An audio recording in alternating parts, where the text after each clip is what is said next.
Good morning, dear students. Students, today we are going to study a chapter active passive. The last part of active passive, that is perfect tense. आज हम active passive का last part पढ़ने जा रहे हैं जो है हमारा परफेक्ट टेंस। इसमें प्रेजेंट परफेक्ट भी होते हैं, पास्ट परफेक्ट भी होते हैं और फ्यूचर परफेक्ट भी होते हैं। तो आइए हम सबसे पहले देखते हैं कि प्रेजेंट परफेक्ट टेंस में क्या होता है। आपने अगर जो मैंने आपको इसके चेंजेस की टेबल बनवाई थी, अगर आपने वो लर्न कर ली होगी तो ये आपके लिए बहुत इजी रहेगा। फर्स्ट एग्जाम्पल देखते हैं। I have lost the money. I have lost the money. I subject है, हैव हेल्पिंग वर्ब है, लॉस्ट वर्ब की थर्ड फॉर्म है, द मनी ऑब्जेक्ट। हैज़ और हैव के साथ आपको कोई वर्ब चेंज नहीं करनी पड़ती है। रीजन बीइंग ये अपने साथ में वर्ब की थर्ड फॉर्म ही लेकर के आते हैं। परफेक्ट टेंस कौन सा भी है उसमें थर्ड फॉर्म ही आपकी इस्तेमाल हो रही होती है, तो वो फॉर्म एज इट इज आ जाती है। अब देखते हैं द मनी ऑब्जेक्ट था, सब्जेक्ट के प्लेस पे आप उठा लेंगे द मनी। अब आई के साथ हैव आता है, क्या द मनी के साथ भी हैव ही लगाएंगे? पैसा आप नहीं लगा सकते, इसके साथ हैज आएगा। The money has been lost. Has के बाद आपने हेल्पिंग वर्ब ली और बीन अपने पास से लेकर के आना था। The money has been lost, अपने पास से बाय ऐड किया और आई को मी में कन्वर्ट कर दिया, तो हो गया the money has been lost by me. अब नेक्स्ट पे आते हैं। Sita has given a speech. Sita has given a speech. A speech आपका ऑब्जेक्ट है, उसे सब्जेक्ट के प्लेस पे आप लेकर के आते हैं। अ speech has helping verb already given है, सीता के साथ भी हैज़ यूज होता है, अ स्पीच के साथ भी हैज़ ही यूज होगा क्योंकि ये प्लूरल नहीं है, हैव यहाँ पे यूज होना नहीं है। तो अ स्पीच हैज़, फिर आप अपने पास से लेकर के आते हैं been. A speech has been given, verb की third form. A speech has been given by Sita. Simple है, अपने पास से सिर्फ आपको बीन ऐड करना होता है, ऑब्जेक्ट का सब्जेक्ट और सब्जेक्ट का ऑब्जेक्ट करना होता है, बाय लेकर के आना है बस। अब आते हैं पास्ट परफेक्ट टेंस पे। पास्ट परफेक्ट टेंस में पहला देखते हैं। You had studied English. You have studied English. English obviously object है, सब्जेक्ट के प्लेस पे लेकर के आ जाइए। इंग्लिश हैड है तो हैड को हैड ही रहेगा, कोई चेंज नहीं होता है।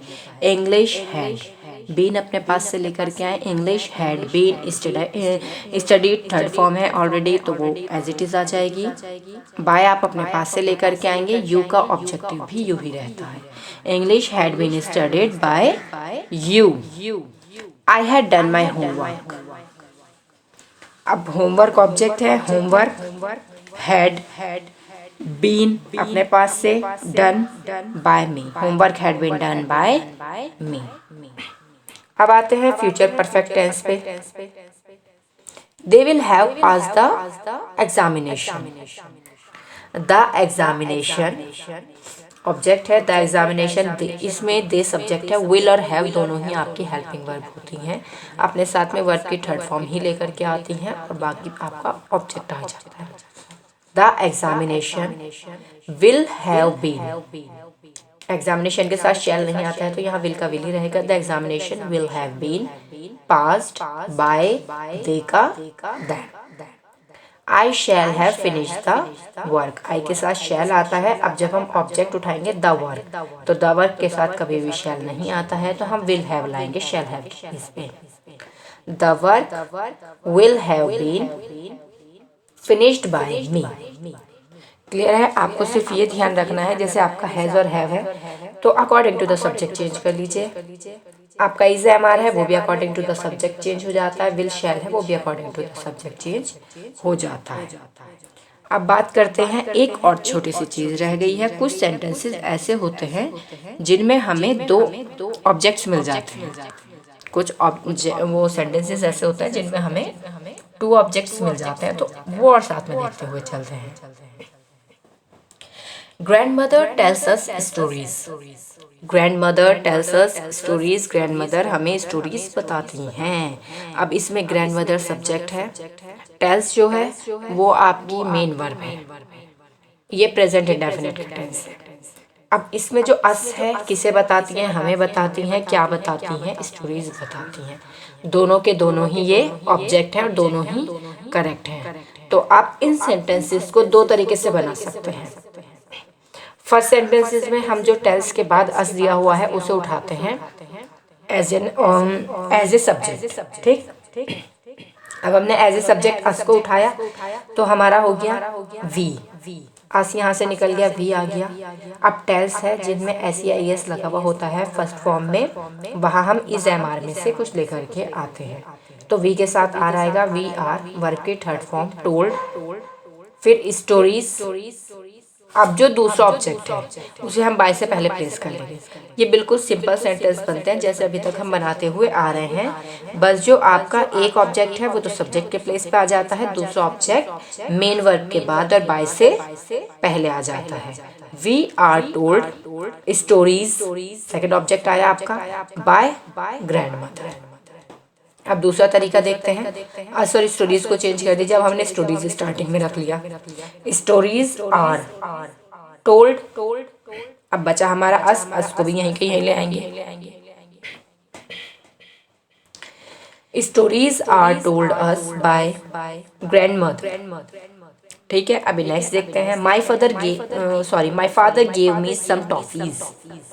माई father gave me some toffees. तो आप यहाँ पे क्या करेंगे, माई फादर सब्जेक्ट है, गेव मेन वर्ब है, मी ऑब्जेक्ट है, सम टॉफीज ऑब्जेक्ट है।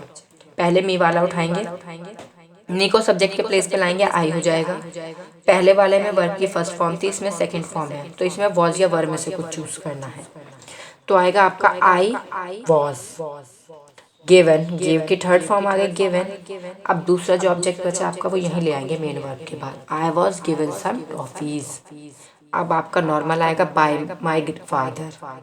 सेम ऐसे ही सम टॉफीज को सब्जेक्ट के प्लेस पे रखिए, सम टॉफीज वर, क्योंकि वॉज तो नहीं आ सकता प्लूरल के साथ, सम टॉफीज वर गिवन। अब मी बचा, मी को भी यहीं ले आएंगे मेन वर्ब के बाद, some toffees were given me by my father. ये जो दोनों ऑब्जेक्ट वाले सेंटेंस है आप ये समझिए, इनमें एक सिंगल ऑब्जेक्ट है। कोई सा भी ऑब्जेक्ट आप स्टार्टिंग में रखिए और उसके बाद जो आपका बचा हुआ ऑब्जेक्ट है उसे बाय से पहले लगा दीजिए, आपका सेंटेंस बिल्कुल ठीक हो जाएगा। सो स्टूडेंट्स, उम्मीद करती हूँ आपको टॉपिक पूरा समझ आ गया होगा। अभी आप लोग अपनी बुक की एक्सरसाइज सॉल्व करने की कोशिश कीजिए। Okay students, thank you.